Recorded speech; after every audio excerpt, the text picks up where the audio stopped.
Hello, welcome back to the channel. Today, we'll swiftly dive into creating burn-down charts in Mun.com, a powerful tool to visualize project progress. Now let's get started.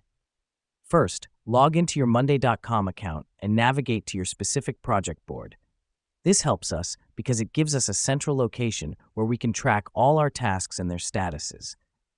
Next up, click on the New button and select Chart View. Here's what's happening behind the scenes. You're essentially setting up a new view that will contain your burn-down chart, providing a visual representation of your project workflow. Once you're in the chart settings, you'll want to select Burn Down from the Chart Type drop-down menu.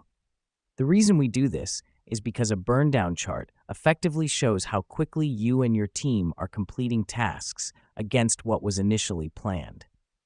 Now that we've done that, you'll need to set up your X and Y axis. For the X axis, select Date, and for the Y axis, select Count of Tasks. This is important as it allows you to see your tasks versus time, which is the crux of a burn-down chart. After this, set the Group By to Status. This helps us because it allows the chart to automatically update as tasks are completed, giving you a real-time view of your project's progress. Finally, click Done, and voila, your burn-down chart is ready. Let me explain why this matters. This chart will help you keep track of your progress, identify bottlenecks, and manage your project more effectively. And that's it. You've just learned how to create a burn-down chart in Monday.com.